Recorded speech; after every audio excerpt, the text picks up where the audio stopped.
discussion on Rupa's purport.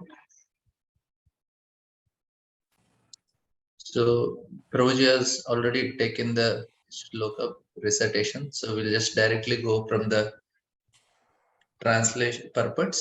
So we have discussion and we don't want to lag behind in our purports. So we'll try to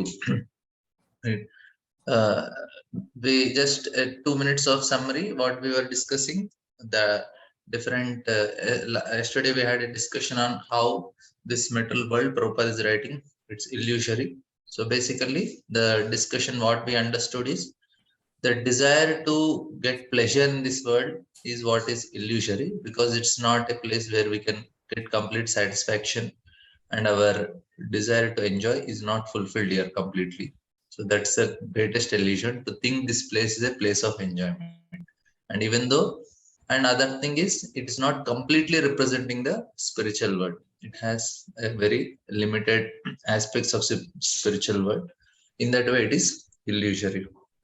And then we'll continue our purport. Mataji, can you read the purport from here? Yeah, the 7th para. Yeah. The chief engineer of a complicated construction does not personally take part in the construction, but he knows every nook and corner because everything is done under his construction. He knows everything about the construction, both directly and indirectly. Similarly, the personality of Godhead, who is the supreme engineer of this cosmic creation, knows every nook and corner. Although affairs are apparently being carried out by demigods, beginning from Brahma down to the insignificant ant, no one is independent in the matter of material creation, for the hand of the Lord is seen everywhere. All material elements as well as all spiritual sparks emanate from Him only. And whatever is created in this material world is but the interaction of two energies, the material and the spiritual, which emanates from the absolute truth, the personality of Godhead, Sri Krishna.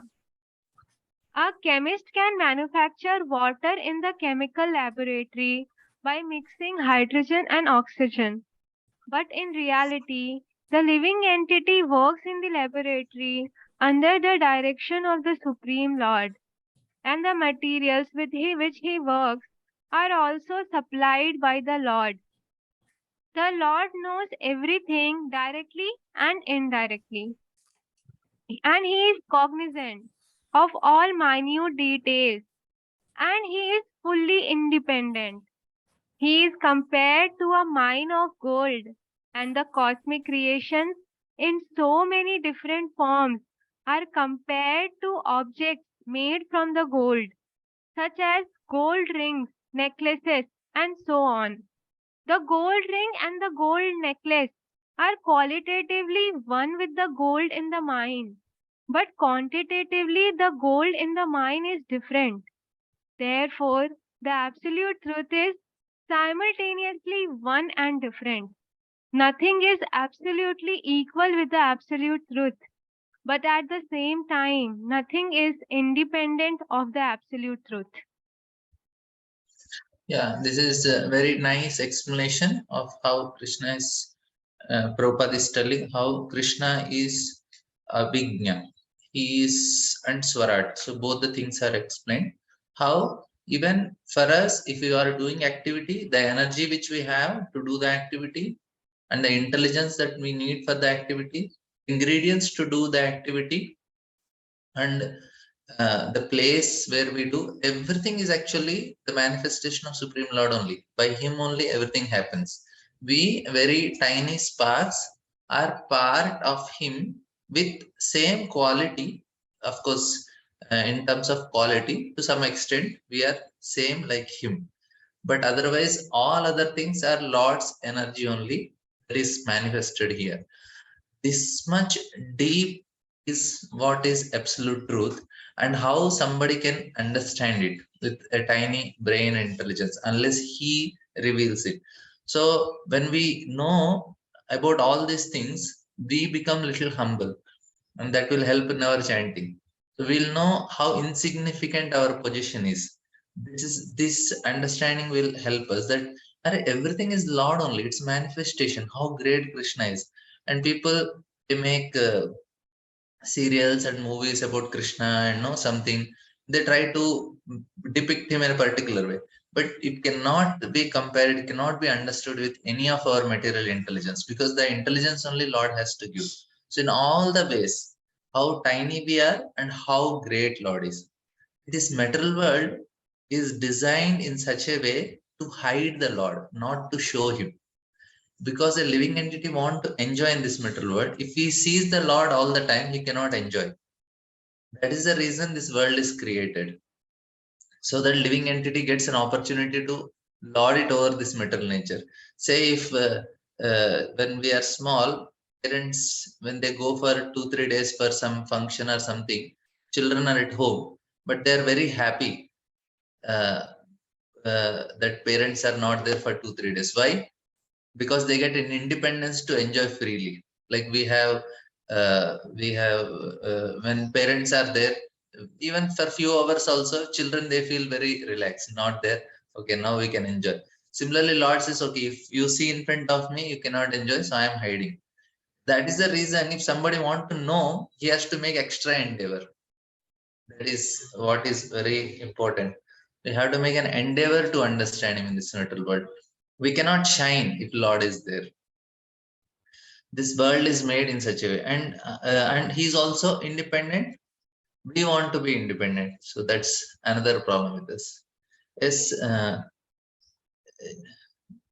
Shamal Mataji, anybody has any questions on this? Yes, I have questions. Yes. That here it is said that this material world is but the interaction of two energies. Okay, that is clear. But it is said that Krishna is the source of everything material and spiritual, right? But how can Krishna be the source of something material? Means, of course, he's the source of everything, but material, he's spiritual now. Lord is completely spiritual. Then how is he the source of? Why is something material coming from Lord? Some, can you understand? We are, if we want to enjoy, it becomes, it looks, it is material. But the same object, if it is engaged in service of the Lord, it is spiritual. For Lord, there is nothing material spiritual, it's all his energy. For us to understand Yeah. it, it is Yes. material. Okay. And then this, so here it is said that the Lord is compared to mine of gold, and the cosmic creations are compared to the different jewelries. So these cosmic creations include what? Different what? These cosmic creations? This cosmic creation is all manifestation of Lord, but here this analogy of gold and No. gold ring I'm and not asking about the analogy. I'm asking this cosmic creations means the whatever we see in the material universe, like trees, all from mountains, Mahatattva rivers. onwards. Yeah, Yeah. So whatever comes from everything. Mahatattva. Okay. Fine. Fine. Okay. Yes. Thank you. Yes, Shamal Mataji. Hare Krishna Mataji Dandapranam, Prabhuji Dandapranam. In this para, it is described about this Itaratas Chartesh, Anvaya Itaratas, no? Directly and indirectly. Abhijna and Swarat. Yes. Both Mataji. Anvayat itaratas Shartheshwa Abhigya. He is directly and indirectly fully cognizant and So also is is there the a difference here independent. also now, Mataji, between Prabhupada's explanation and Vishnu Chakravarti Thakur? Prabhupada says directly and indirectly, and Vishnu Chakravarti Thakur says, you told that in Nimitta Karan and Yes, Mataji. So I Upadana. had told that Srila Vishnu Chakravarti Thakur is explaining Janmadi Asya Yato Anvayat Itaratascha together in the first explanation, that Lord is the Lord is the ultimate cause, and what kind of cause he is? Anvayad Itaratascha, both material and the efficient cause. And Srila Prabhupada is taking Janmadi Asya Yato separately, and he takes Anvayad Itaratas Chartheshwa as one. So Abhigya means the knower of everything, fully cognizant. So Anvayad means directly, Itaratas means indirectly. So directly and indirectly, Lord is the knower of everything. Like that. So that is what Prabhupada is explaining here in this 7th and 8th also, both the paragraphs, how Krishna is directly or indirectly fully cognizant of everything, and Swarat, how he is fully independent. Both the things. Okay, thank you, Mataji. Yes, Gail Mataji. Hare Krishna Prabhu. Hare. Yeah, I was thinking in connection to Arpita Mataji's question about how can something material come from somebody who is fully spiritual. And my understanding is that, yes, Krishna is fully spiritual, but it's not that something material comes from him. He has, although he is fully spiritual, he has variegated potencies. He has potencies. Those are his potencies. They exist because of him, but it's not that they come from him. That's my understanding. That,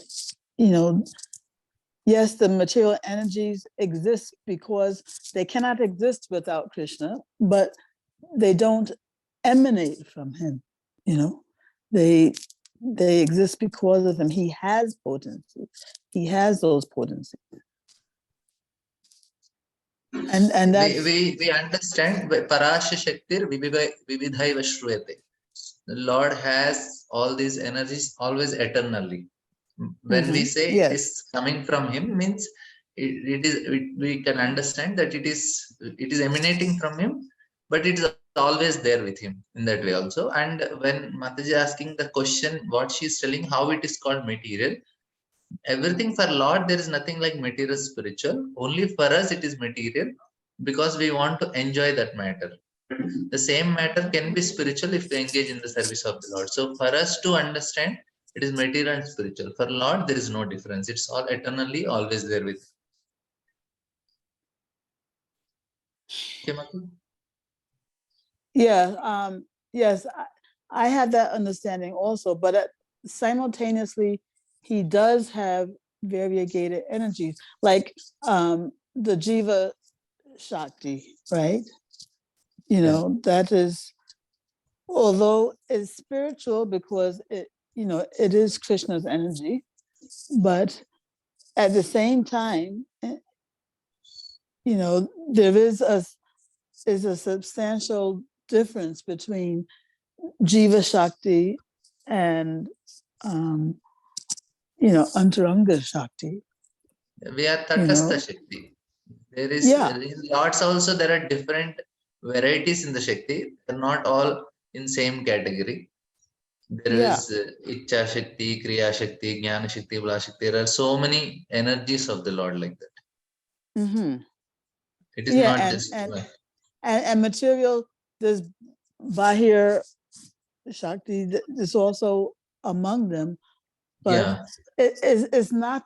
But that this Bahir Shakti is not to be found within the Swarupa of Krishna. Yeah. And so Yes. therefore,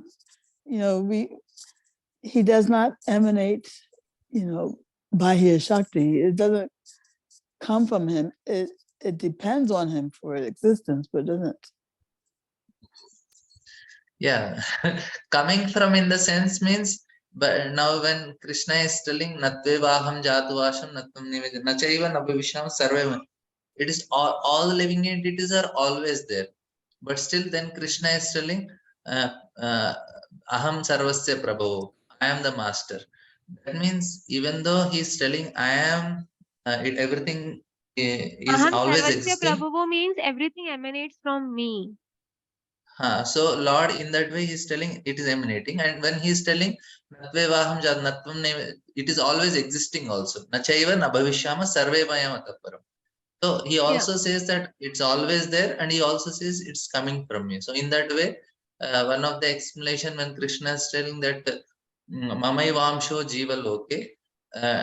So natve vaham in the shloka natve vaham aham, because I am first. Even though we are simultaneously there, but still Lord is first. In that way, he is source. Now, sun and sun rays, when it sun and sun rays, you cannot distinguish. But we say rays come from sun. Even though without sun rays, we cannot see sun. Both are simultaneous, but rays come from sun. In that way, we say. Okay, Mataji? Well, it's not okay, but I have to get back on this because, I mean, I just, I recently heard very different explanation that, Maybe Krishna, he can yes. clarify with Prabhuji when he comes to this point. He will also be Mm. discussing this. Mhm. Yes. Yeah. Okay, thank you. Haritaka, Hare Krishna Prabhuji, Dandavat Pranam. Dhanwad. Can I say something about this thing? Yeah, Can I sure. add? Can I add? Sure. Prabhuji, in the starting of Bhagavad Gita, we learned that material world is eternal only because it is emanating from Krishna himself. There is nothing which is not emanating from emanating. Everything is coming from him only.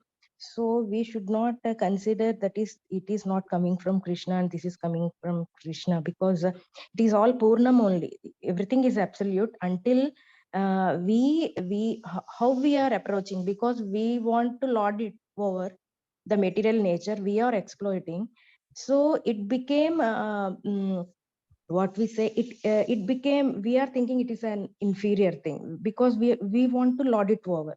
If we are in Krishna conscious, and we become humble, and we leave the swamitvam tattva, then everything there is no need to go to spiritual world also, because it alone becomes spiritual, because our kama krodha lobha and lording over the material thing, inferior thing, it is because it comes illusion. We can experience the spiritual world here also if we Here are also, having that so attitude Prabhupada of also says service. that there is no need to go elsewhere. Yes. Of It course, there still is. there is spiritual world where we want to go, because here there are Yes, so yes, many Prabhuji. obstacles to practice fully. Yes, Prabhuji. Yes, Prabhuji. Just for Yes. example, he is giving Yeah. there is no inauspicious thing. So a pure devotee sees everything in the same manner. He doesn't, what we say, he doesn't hate material nature also, Yeah. because Because it's the everything is energy of Lord. Yeah. energy of the Lord. Hare Krishna. Thank you. Thank you, Prashid. Mother, can you continue reading? Actually, Prabhuji, what Gail Mataji is asking, and I think that is Achintya Bheda Bhedna. Everything, all the energies are simultaneously one and different with the Lord, and it is Achintya, it is inconceivable. So we can never understand that how it is emanating from Krishna, and if it was always there, or if it is really Anadi in the sense that it has no beginning, means it has always been there, or if it really emanated at some time from Krishna. So this talks about actually how everything started, and that is Achintya. So that we can never understand actually. Yeah, that is correct. Yes. Also, Prabhuji, in this seventh para only, can you go in the seventh para again? Yeah. So I wanted to understand this thing now, that that here Varam Shakti Prabhuji made this point, that how material analogies, they can only speak a small part of spiritual reality. And Prabhuji had discussed this in some time back in our Brihad Bhagavatamrit class, he was explaining that how material analogies are suggestive. They are suggestive but not properly descriptive, like that. So he was explaining that every material analogy, like there are many material analogies Prabhupada is giving, but that material analogy has a certain scope, and we cannot try to exactly superimpose that analogy on the spiritual reality. So, like that, here in this seventh para, there are two analogies that have been used. One is the analogy of this engineer. So Krishna has been compared, Lord has been compared to, like how in when a construction is going on, then there are many people, many manual workers who are actually working, but the chief engineer, he is not working himself.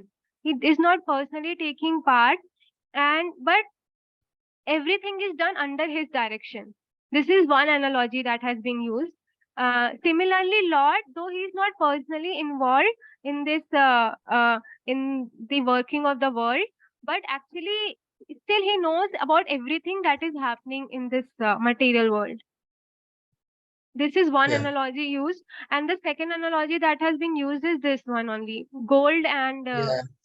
But we the have to go a little jewelry. fast. We Prabhuji, have I to cover wanted some to things. make this point that though Prabhupada is saying here that the absolute, that the gold ring and the gold necklace are qualitatively one with the gold in the mine, but quantitatively the gold in the mine is different. But actually, what Balan Shakti Prabhuji had explained us, that actually qualitatively also we are not one with the Lord, if you Yeah, remember that that. is. So these Yeah. analogy, we have to explain this. Now there are two analogies in this, and this how the analogy is falling short. So this analogy is actually not complete. Though Prabhupada is saying that gold ring and the gold necklace are qualitatively one with the gold in the mine, and though it might be true, but the Jiva and the Lord can never be qualitatively one also, because Lord has 64 qualities and Jiva in infinite proportion, and Jiva has just 50 qualities. So Jiva can never be, is not even qualitatively one. So there this analogy is failing. So this is one important point. Okay, can you read further, Mata, next para? Conditioned souls beginning from Brahma, who engineers the entire universe, down to the insignificant ant, are all creating, but none of them are independent of the Supreme Lord. The materialist strongly thinks that there is no creator other than his own self. This is called Maya or illusion. Because of his poor fund of knowledge, the materialist cannot see beyond the purview of his imperfect senses, and thus he thinks that matter automatically takes its own shape without the aid of a superior intelligence. This is refuted in this shloka by Srila Vyasadeva. Since the complete whole or the absolute truth is the source of everything, nothing can be independent of the body of the absolute truth. Whatever happens to the body quickly becomes known to the embodied. Similarly, the creation is the body of the absolute whole. Therefore, the absolute knows everything directly and indirectly that happens in the creation. Yeah. So we had some hand raise. I will just take after explaining this para. So please don't get discouraged. We will be having. So we will definitely take somebody. I wanted to ask them to unmute, but they kept their hand on. But we will discuss. So here, main see what acharyas they try to do, or Prabhupada is trying to do, is trying to help us get out of all our misunderstandings. So by sincerely trying to understand what Prabhupada is telling here, we'll get out of our misunderstandings, and our doubts will be clarified and our faith will increase. So this is the purpose. So some things we may feel it looks like repetitive. Why Prabhupada is telling same thing? It's actually not same things, because many people will be having many different types of doubts. So all of them are accommodated. Somebody, some point may click for someone, and some other point will be touching the heart of somebody.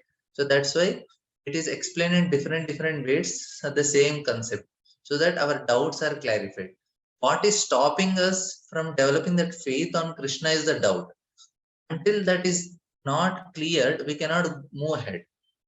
So that's why we see, like Prabhupada, we may say, Arey, Prabhupada told this some things. Again, why he is explaining a different way? Because that is the need of certain people, because they have some things. So here, that is why, and he's telling how the materialistic wrongly think that is no creator.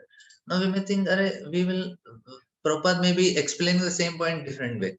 So this is called Maya, illusion, because poor fund of knowledge, metal cannot see beyond. This is some things are very helpful for somebody. That's why it is explained in some different ways. So we will, some points we will elaborate, something will go briefly, because there are some things which we can discuss further, but we have to move ahead also. We'll just see that we are understanding, unless something is very very complicated, we'll not go into details. We'll try to take very simple way, because we have to uh, we want to stick to the purpose.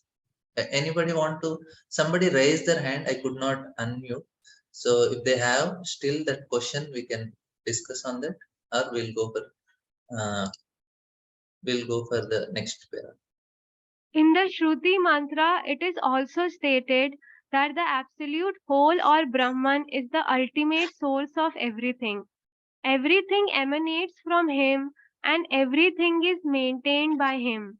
And at the end, everything enters into him. That is the law of nature. In the Smriti mantra, the same is confirmed. It is said there that the source from which everything emanates at the beginning of Brahma's millennium and the reservoir to which everything ultimately enters is the absolute truth or Brahman. Material scientists take it for granted that the ultimate source of the planetary system is the sun, but they are unable to explain the source of the sun. Herein, the ultimate source is explained. According to Vedic literature, Brahma is the creator of this universe. Yet, he had to meditate to get inspiration for such creation. Therefore, neither Brahma nor the sun is the ultimate creator. It is stated in this shloka that Brahma was taught Vedic knowledge by the personality of Godhead. One may argue that Brahma, being the original living being, could not be inspired because there was no other being living at that time. Herein it is stated that the Supreme Lord inspired the secondary creator Brahma in order that Brahma could carry out his creative functions. So the Supreme Intelligence behind all creations is the Absolute Godhead, Sri Krishna. In Bhagavad Gita, Lord Sri Krishna states that it is He only who superintends the creative energy, Prakriti, which constitutes the totality of matter. Therefore, Sri Vyasadeva does not worship Brahma, but the Supreme Lord who guides Brahma in his creative activities. So another important thing, that Tene Brahma Hidaya Adikavaye. So this is what the knowledge are given to Brahma. How we people have this understanding, they want to know the truth. This is the jignasa is there, but they get stuck up with some point, they cannot go further. But if you start going further, say this is the process, they use 90, this is not true, this is not true, this is not true. Maybe what is, maybe this laptop is true, no, this is coming from something else. So what is the source of it, what is the source of it? Ultimately you go, you start finding out what is the source of all sources, what is the cause of all causes, and why it is happening. So ultimately we end up in absolute truth. But what happens is people get stuck up in some level, and then they accept that as complete and they continue. So that's why the shloka vadanti tat tattvadas, which is going to come in further in the second chapter. So this shloka is very important. These two shlokas, ete chamsa kalapamsam and vadanti tat tattvadas, because vadanti tat tattvadas tattvam yad jnanam brahmeti paramatmeti bhagavan. Somebody gets stuck up at Brahman level, some Paramatma level, Bhagavan level, and many people in the materialistic level, they get stuck up with their own level. They say, okay, sense gratification is the highest. That is the absolute truth for them. For somebody, no, there is the atheism is what they get stuck up. So everybody gets stuck up. But here it is told that everything enters, ultimately enters is the absolute truth. So they ultimately reach to absolute truth. So materialistic scientists take it for granted that ultimate source of planet system is sun, but they cannot understand what is the source of sun because they got stuck up at sun level only. That's why they are Shauryas. Shauryas means worship sun. The lowest level is Shauryas. Then there are Shaktas. Then there's Ganapatyas. Then Shaivites. Then Vaishnavites. So they get stuck up at different levels. That's why we have Panchopasana. It's basically level of consciousness where they are stuck. For them, that is the absolute truth. So, but even and reach Brahma, is the source of creation of this universe. Beyond that also, when Narada sees Brahma meditating, he glorifies Brahma. Brahma says, wait a minute, don't impress me so much. I am also meditating on somebody. Whom is also somebody else. So Narada was about to stuck at Brahma's level. Brahma said, no, beyond me also somebody is there. Brahma, Hridayadikavi. So he also got knowledge from somebody. This is what, yes, so Sri Sarita. Sarita Prabhuji. Hare Sorry. Krishna Prabhuji. No problem. As you said, the Brahman realization, Paramatma and Bhagavan. Coming to that point, I have some question, Prabhuji. For Brahman realization, also one meditates upon Paramatma, no? So, yes, Prabhuji. Yeah. Without form, there is no reaching of the goal. But when we see the what we say, four Kumaras, did they meditate upon Paramatma? Because after smelling the tulsi leaf, only they could able to worship the Lord. Before that, what did they have meditate upon? Because without the form, without the element of the form, one cannot reach the Brahman also, means Brahmajyoti. How can we understand? There should be element of bhakti, Mataji, for everyone. In that way, even for jnanis and yogis, they need to have an element of bhakti. Even if you take Ashtanga Yoga, they No, say, Prabhuji, that point is clear. Element of bhakti should be there. Bhakti means so bhakti there means is you a have to form. meditate on the Lord, on Meditate. the form. There is a form. Yeah, No, Prabhuji. yeah, yes, yes. For them, what is the goal before? What is the goal of meditation for them? There are two things, Mataji. One is goal, one is process. So Yes, goal Prabhuji. is liberation and process is what type of process you take. You take karma, jnana, yoga, or bhakti, and then you have goal. This is abhideya, that is prayojana. Yes, Prabhuji. So now the goal for even somebody, the goal is liberation for somebody, and they may choose any of this process. They may choose jnana or karma or yoga or bhakti also. Is clear for you? But So to whom they are meditating? For jnana karma they have also to there meditate should on be an Supreme element. Lord only, Mataji. Then how come they are there is a difference between Mayavadis and Brahmavadis? Because Mayavadis, they deny the form of the Lord, whereas the Brahmavadis, they do not deny the form of the Lord because they don't know. When they came to know there is a form, they start the bhakti start from that. But what about the four Kumaras? I didn't get that, Prabhuji. Mayavadis, Mataji, they don't get liberated. They'll go to hell. But They'll go. Brahmavadis, for them, because Mayavadis are offenders. In Offended. Brahmavadis case, Brahmavadis also, if they see the form of the Lord, it's not that they will become devotees. They need that Sukriti also. Only if a devotee becomes merciful on Brahmavadis, then only they will become devotees. Otherwise, it is not possible.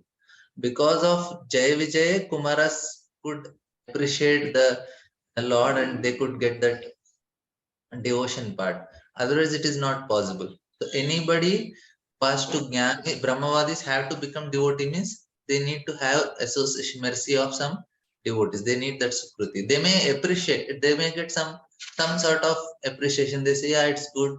Lord is also there, very nice. And then they want to go to Brahmajyoti. They will not have that desire to serve him. What is the source of meditation for them, Prabhuji, Brahmavadis? Source of meditation? They do not, prior to that, they do not know the form of the Lord until some devotee accidentally comes to them. Before It is based on scriptures, Mataji. Scriptures are telling what you are to meditate, so they follow what scriptures say. okay. Their source is from scriptures. For them, there are different scriptures. They follow them. They are Jnana Shastras. They follow Jnana Shastras. Somebody follow Yoga Shastras. So in the scriptures, Ishvara Pranidhan is one of the part of Yoga Shastras. Ishvara Pranidhan means you have to meditate on the Lord. And they say after meditating, you will reach Samadhi level, and that's all. After Samadhi, it is not explained for them. You have Ishvara Pranidhan in Ashtanga Yoga process also. So they follow their Jnana Yoga Shastras and they do it like this. Clear, Mataji?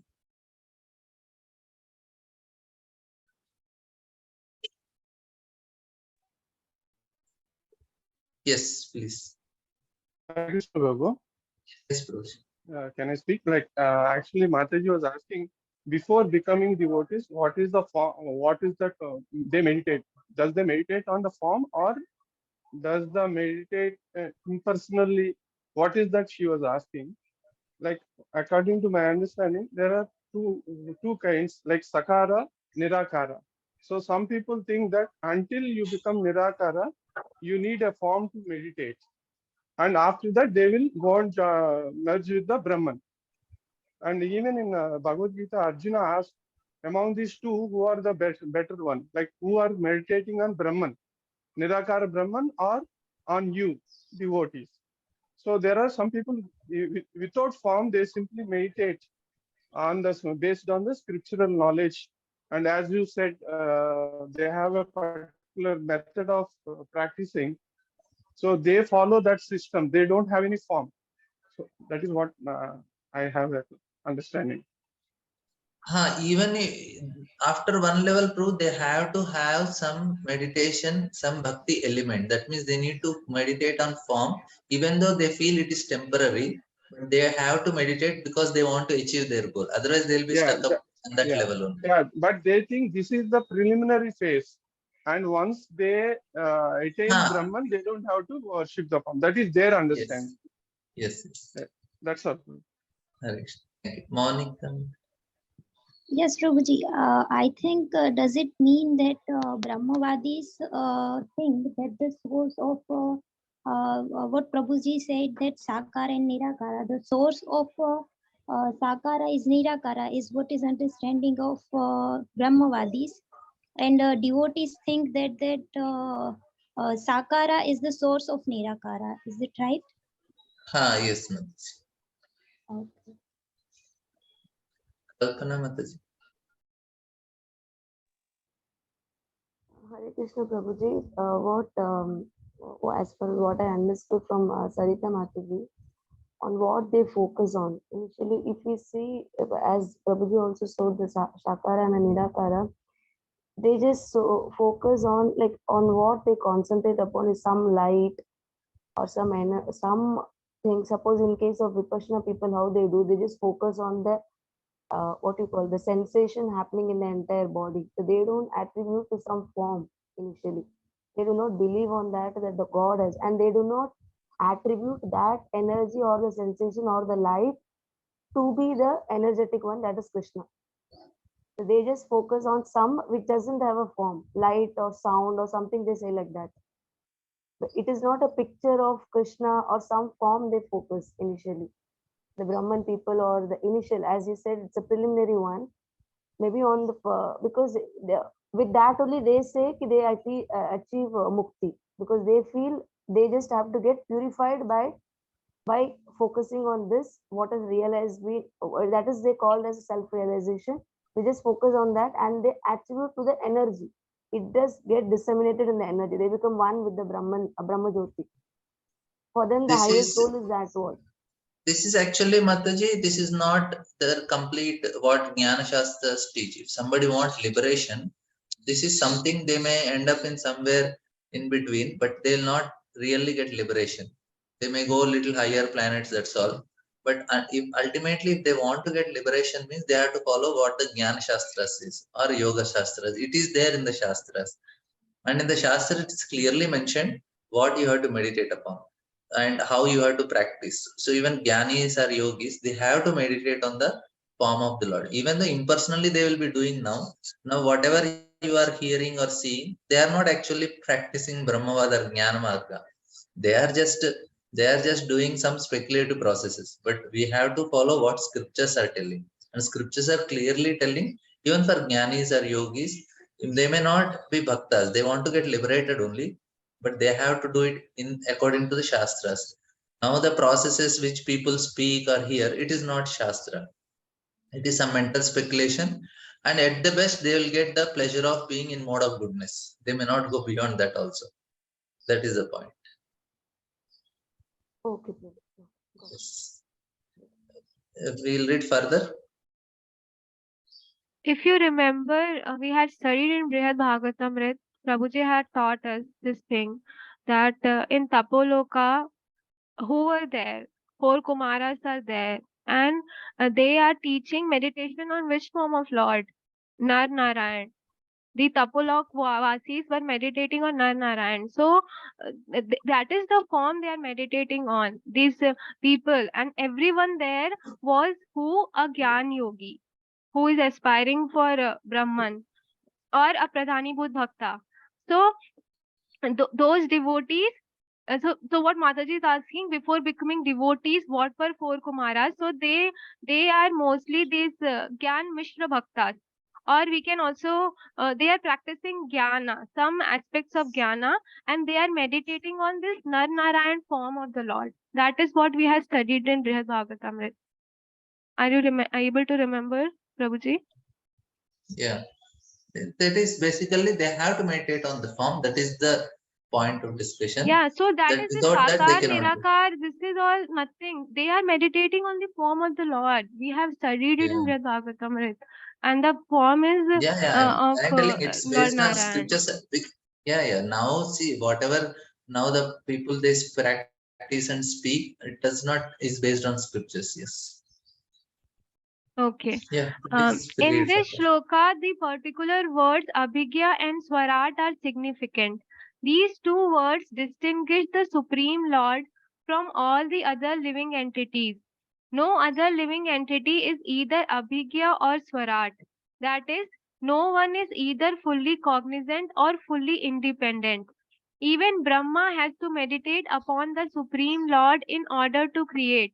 Then what to speak of great scientists like Einstein? The brains of such a scientist are certainly not the products of any human being. Scientists cannot manufacture such a brain. And what to speak of foolish atheists who defy the authority of the Lord? Even Mayavadi impersonalists who flatter themselves that they can become one with the Lord are neither Abhigya nor Swarat. Such personalities undergo severe austerities to acquire knowledge to become one with the Lord. But ultimately, they become dependent on some rich disciple who supplies them with money to build monasteries and temples. Atheists like Ravan or Hiranyakashipu had to undergo severe penances before they could flout the authority of the Lord. But ultimately, they were rendered helpless and could not save themselves when the Lord appeared before them as cruel death. This is also the case with the modern atheists who also dare to flout the authority of the Lord. Such atheists will be dealt with similarly, for history repeats itself. Whenever men neglect the authority of the Lord, nature and her laws are there to penalize them. This is confirmed in Bhagavad Gita in the well known verse Yada yada hi dharmasya glani. Whenever there is a decline of dharma and a rise of adharma, O Arjun, then I incarnate myself. Yeah. So this is how Prabhupada is explaining this word abhignya and swarat. That how we are not either abhignya nor we are swarat. We are completely dependent on the Lord. And many people tried, great people tried. And now this is a very nice logic we have to understand for ourselves also. What is that is there are many people who are more intelligent than us, more powerful than us, and very austere and very powerful in material all the ways. They have great control, like Ravana, Hiranyakashipu, and big scientists. Even they could not make it. So when they are very simple in front of them, there is a chance for us. So they try to lord it over. They try to control. It didn't work for them. Better we go to instead of trying their way, better to try the way of great devotees, and we can see they are very successful. Narada Muni, Prahalad. So better to go in the opposite direction. Instead of going with Hiranyakashipu, better we go with Prahalad. Instead of Ravana, we can go with Hanuman. So that is the way they surrendered and these people rebelled, and we can see the difference. This is what Prabhupada is telling, that we can never be abhignya, swarat also. We are always dependent. If we are dependent, then just we have to acknowledge. If we are acknowledging that actually I am dependent, then we'll not have problem. Otherwise, then Lord has to give a different treatment for us. That's what. So we'll go. We'll just take one more para and then we will go for any questions. That the Yes. Supreme Lord is all perfect is confirmed in all Shruti mantras.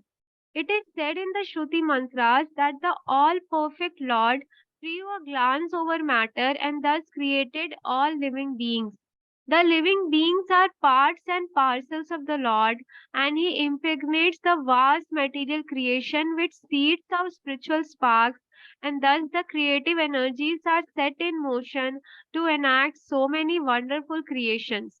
An atheist may argue that God is no more expert than a watchmaker. But of course, God is greater because he can create machines and duplicate male and female forms. The male and female forms of different types of machineries go on producing innumerable similar machines without God's further attention. If a man could manufacture such a set of machines that could produce other machines without his attention, then he could approach the intelligence of God. But that is not possible, for each machine has to be handled individually. Therefore, no one can create as well as God. Another name for God is Asamurdhva, which means that no one is equal to or greater than him. Param Satyam, or the supreme truth, is He who has no equal or superior. This is confirmed in the Shruti mantras. It is said that before the creation of the material universe, there existed the Lord only, who is the master of everyone. That Lord instructed Brahma in Vedic knowledge. That Lord has to be obeyed in all respects. Anyone who wants to get rid of the material entanglement must surrender unto him. This is also confirmed in Bhagavad Gita. Yeah. Here Lord is Asamurdha. So just Prabhupada is giving one very nice example to make us understand what is the technology of the Lord. We are trying to whatever technology we make. Why people have faith in scientists is because of this technology only. They have first is science and technology. There is a difference. In science, there are certain set of rules and all these things people find, based on that they make a technology, and they make all these computers and all these things. Now they study these rules, based on that they make. It's not their own intelligence. Now if you say mobile, this quantums, they don't create it. They understood how it works, and understanding how it works, based on that we make. And people think, oh, the scientists have made so many things, so people put faith on it. but already better technology is already made by Lord using the same laws. Like we are able to speak. Scientists cannot make this such a small thing which is able to make voice with so much modulations. They try to study it and they imitate it in a very, very trivial way. But they feel, oh, they are very intelligent. And Prabhupada is telling, okay, you are imitating. Now, why don't you imitate this? Make a male and female laptops which combine together and you will get another child laptop. You cannot do it.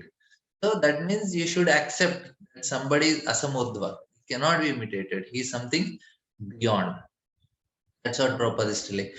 He's make scientists look foolish is their imitation. They should not be very proud. Okay, they can do it. They're intelligent that way. But if they think that they are something better, that is their foolishness. And here, Lord is here. Prabhupada is also telling how Lord is he's beyond in all respects. Yes, Sarita Kamataji. Hare Krishna Prabhuji, I was stuck with the Brahman realization. Can anybody explain in a correct way what is the process? Okay, Mataji, what we'll do after 9:15, I think we will just, you can be there. I will explain you in detail. We'll just complete this one era. Yes, Anything okay. on this, then we'll elaborately discuss that. That option we will give is some questions if we feel that we are, because we have to go through the purports and many devotees are feeling little Okay, uncomfortable. We Prabhuji. are not able to cover any of the questions. There is one more question as what is between Mayavadi and Brahmavadi, what is Brahman. We will definitely explain in detail, but it will be after 9:15. So we have one more para, we'll do it, and then we will continue with your questions. Okay. So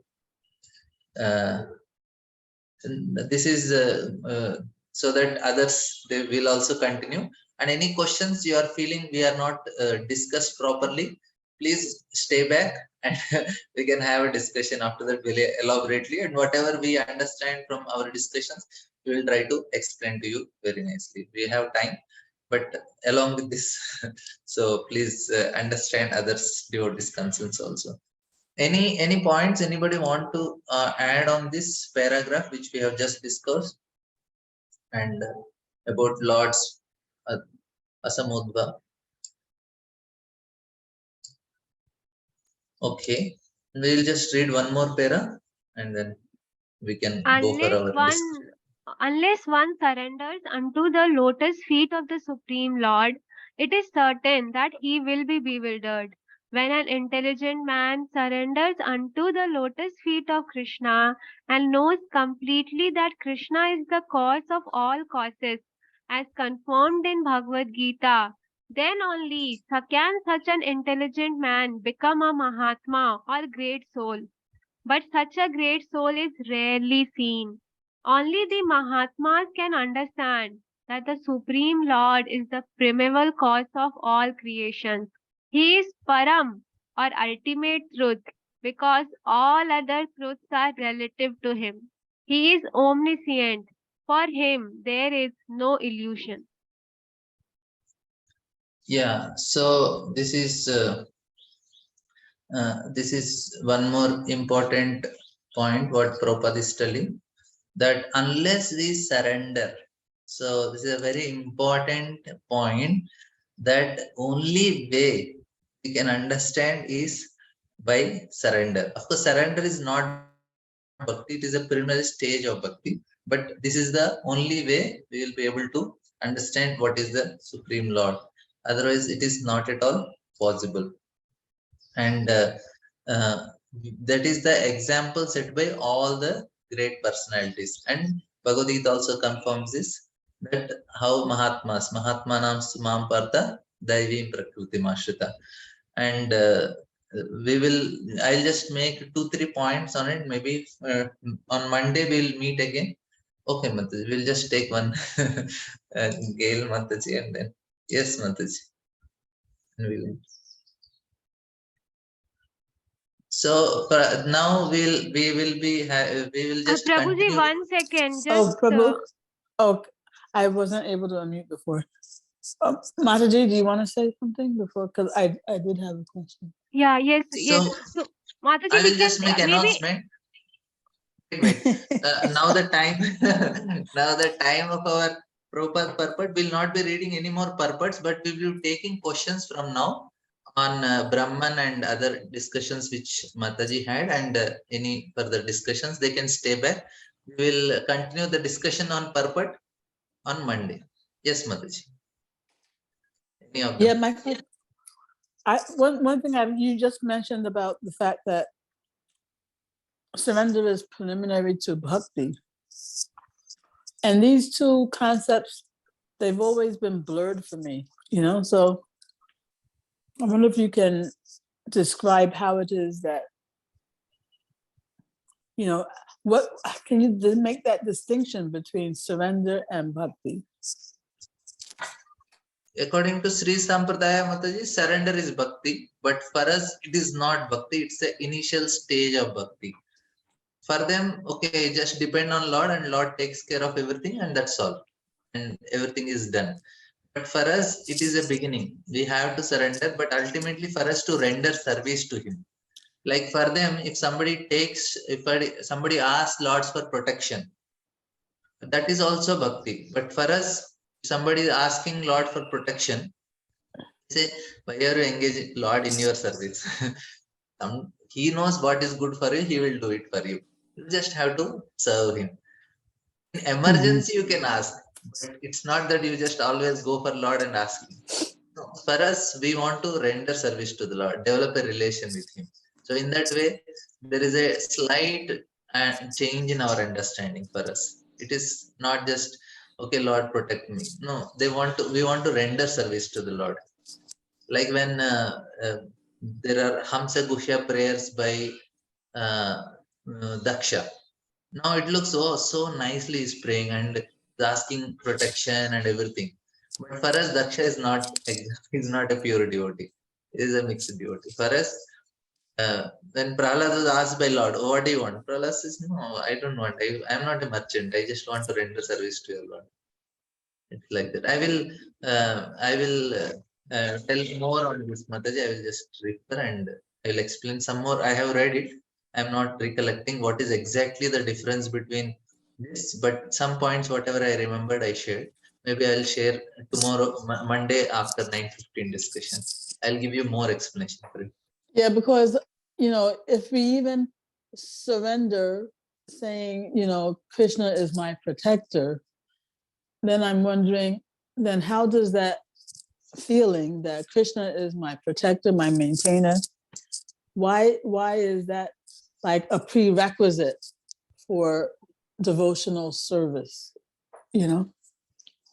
That is because that's what doorway sounds like, to say that surrender is the doorway to bhakti. It sounds like surrender is the prerequisite for bhakti. So that would be my question, how is it that in order to perform devotional service, you first have to have this mood or understanding that Krishna is my maintainer, protector? I mean, maybe the answer is only that, otherwise you won't be inspired to render devotional service. I don't know. I just want like confirmation. I feel it naturally happens, Mataji. If say I am accepting Lord as my it is naturally happens. Like these are the 6 steps of Sharanagati, and Bhaktivinoda Thakur wrote elaborately songs on it and how to develop the Sharanagati, and that is what a soft heart becomes. Like they feel that, like Kunti Maharani when she is praying Vipada Santata Saswat, she is actually telling her confidence. My Lord, I am fully confident that whatever you do for me, I am okay with it. So that means she has that innate qualities that Rakshasati, Lord is protecting me. And when Uttara is going, like when I feel some danger, then it's actually if a small child goes to the mother and then mother feels happy. So Lord also feels okay. They come to me, they don't go to anyone. So I think it becomes natural. The surrender is natural for a devotee to go to Lord for everything. And No, but not that he want. you said that the surrender is just preliminary for a devotee, right? Prelim is not The means real that is thing is bhakti. it is not, it is not bhakti. It happens, the surrender happens, but it is not completely considered as bhakti. Many people surrender, but for us bhakti is something more higher. To render service is bhakti. No, Prabhuji, then you have to define what you mean by surrender in that case. Because this 6 angas of Sharanagati, which has been given by Srila Bhaktivinoda Thakur, that is what defines a devotee also. We cannot call it a preliminary condition because Anukulasya Sankalpo, Pratikulasya Varjanam, and all these things, they are limbs of Sharanagati, they are bhakti only. So when you are saying this thing that surrender is not bhakti but preliminary, it is not something which we can accept. Like, then what do you mean by surrender? What is surrender? Then you should give the definition of surrender. Now, like say somebody, he may not, he say, like for them in Sri Sampradaya, I'm telling that how they do, they say, okay, now I'm Sharanagati, I have Prapatti, I have taken shelter of Lord, and that's all. That, for them, that is, they end there only. Just surrendering to Lord, they end there only. They don't go further. But for us, it is just beginning. We just surrender, but we want to render service to the Lord. We are not, we don't stop there. It is more of service. It is not just getting something from the Lord. My what I want to make it, it's not that we want something from the Lord. We want to give service to the Lord. But this is the initial part. Okay, I will. I want to take shelter of Lord. That is there, but not just shelter. We want to serve also, na? Prabhuji, actually, what you are saying is about Sri Sampradaya people when they say that I surrender to the Lord.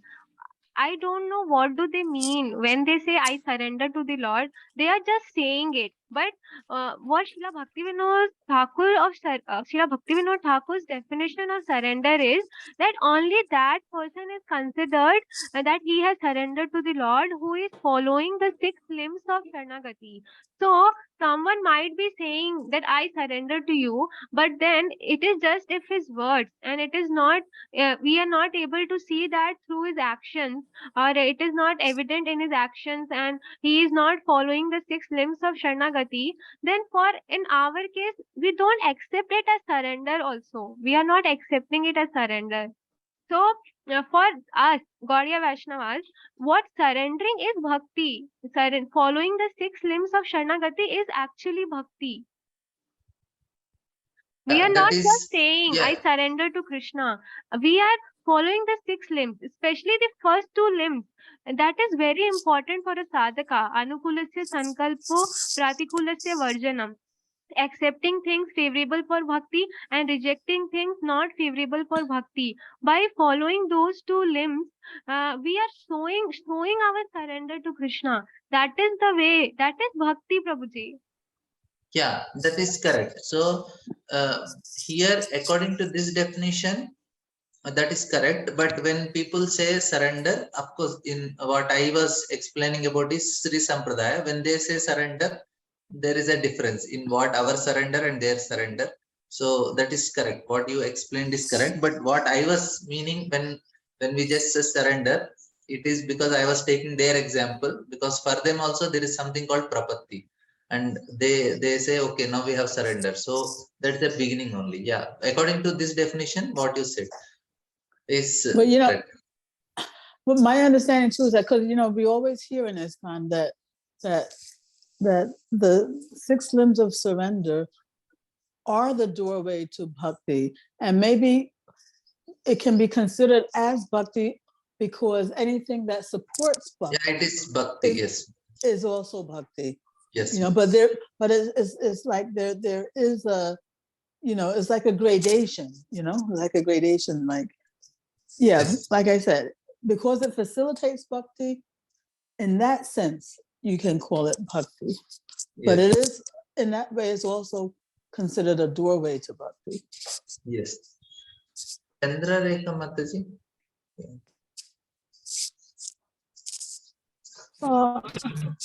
Prabhuji, now it's okay, but I was just like, I want to add, maybe you are saying surrender of like Chaitanya and Prabhuji course, like one is surrender by fear or maybe force, like in army. But this devotee surrender, as he or she progress in devotional service, it's natural. So that way, it's not preliminary, because then Yeah, it is natural. like Vrajavasis, they are also surrendering, na. They are when their Yeah, calamities come. So they're that way it's not preliminary. But when you said preliminary, maybe in a sense that initially one should surrender out of fear also, or maybe um, that he's the supreme personality of Godhead and I must surrender.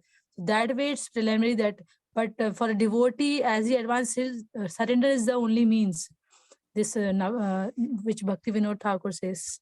That I just wanted to add to it. yes. But I Kalpana Mataji also had some point. She was telling that when we surrender to the Lord, we become instrument to the Lord.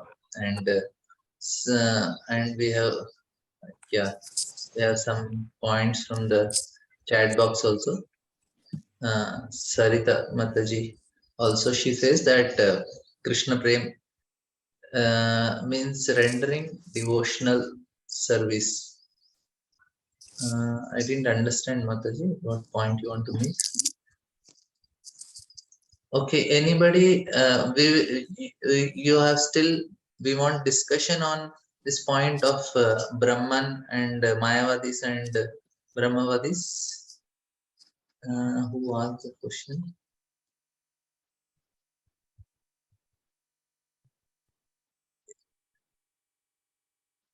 Okay, I'll just check. Sarita If they are, Mataji, she wanted to understand this thing. you are there, Mataji? Okay, then we'll discuss on that. So, Chetan, what Shankaracharya he preached, it's Mayavad. And Mayavad is not actually anything which Chaitanya Mahaprabhu rightly condemned. They are the offenders of Krishna, and because of their offense, they are only going to get degraded. This is what is their position. Because, but any other bona fide process, jnana, karma, and yoga, they're all bona fide processes which are there in the scriptures. And anybody want to get liberated from this material world, they have to go through all these bona fide processes which are there in the scriptures, and by that only they will attain liberation. And all the bona fide processes, at the most, they can bring a person to a mode of goodness level. But if we want to go out of this material world, then we need to transcend. For that, we need the element of bhakti. Only through bhakti we can get out of this material world. Otherwise, we are just stuck up in these three modes, Traigunya Vishayaveda. Within these three modes of material nature only, we are stuck up. Any of the processes, jnana, karma, and yoga, at the best, it will take us to mode of goodness level. But we have to go beyond. Liberation is beyond these modes. For that, we need to have the element of bhakti. Element of bhakti means we have to meditate on the Lord. They may use this as a means to get out, and then that's all. They will not go beyond that. They are happy with that. They have to perform this aspect of bhakti. So this is what is we need to understand. And all the jnana shastras, yoga shastras, and karma shastras, they teach this aspect. Clear, Mataji?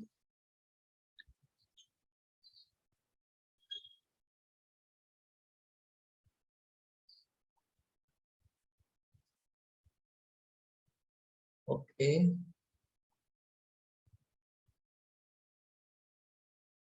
Anybody?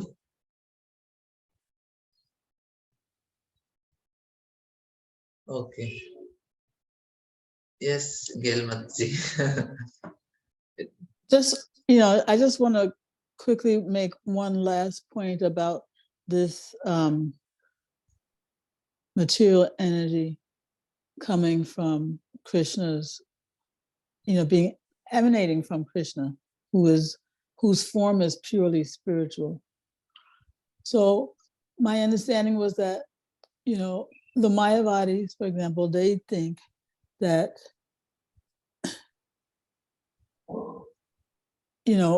they have an argument, I think, that, or how should I put this? You see, the problem with saying that material energy comes from the spiritual form of the Lord, it implies that there can be some material contamination of Krishna's purely spiritual form. Of course, everything, all Krishna's energies, emanate from him in that they depend on him for their existence. Nothing can exist without Krishna. But to say that it comes from his spiritual form, instead of saying that Krishna has energies, they belong to him. If you say that, the material energy is a transformation of his spiritual energy, that implies some contamination of his purely spiritual form. There's a difference between this is the question. This is also a question, one of the discussions in Bhagavatam, Mataji. This question is very elaborately discussed. These are the questions by the sages also, and other great personalities in Bhagavatam ask the same question. And how there can be contamination if this material world is coming from the Lord, it looks like it is contaminated, or how Lord can contact material nature because he is creating this. That means he has to touch the material nature. Yeah, and that question is answered by saying that he has energies. He has those energies. It's not that they come from him. He has those energies. Yes. That was the point I was trying to make. Yes. There's a difference between saying that those energies come from him and saying that he possesses those energies and they are dependent on him for their existence. Without him, they cannot exist, but he has them. That's different from saying that those energies come from him. That as if to say his spiritual energy is transformed. His spiritual form is transformed or somehow. Yeah, it is not, no, it does not change because Om Purnamada Purnamidam Purnat. That's what I'm saying. That's what I'm saying. Yeah. To say that, the material energies come from his spiritual form is like implying that his spiritual energy becomes transformed, and it does not. Yes. It is always there. Yes. Okay.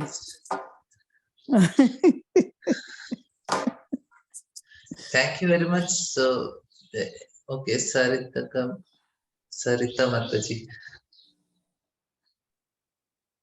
Can I add something, Prabhuji? Sure, Mataji. What Gail Mataji is asking, the material world? What she is telling is, we cannot say this material nature is coming from the Lord. She is telling that it is always there and it is always part of Lord. If you say it is coming, it's like something is coming from the Lord. How can something material come from spiritual? So that is her point. Prabhuji, we learned, yes, it is always there, but it is in the form of Vyakta and Avyakta form, because after manifested, everything goes into the Mahavishnu and again it comes. It is there, but sometimes it is a relapse. Yeah. That's all. Yeah, but there's never any mixing though. No mixing. No mixing. Right. Yes. Everything is absolute. Yes.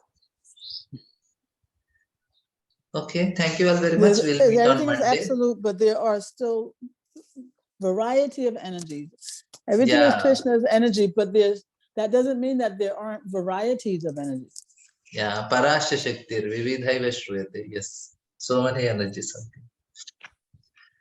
Thank you very much. We'll meet Monday. Even if Prabhuji's discussion is from 7:15, 8:15 not there, we'll have our discussion from 8:15 to 9:15.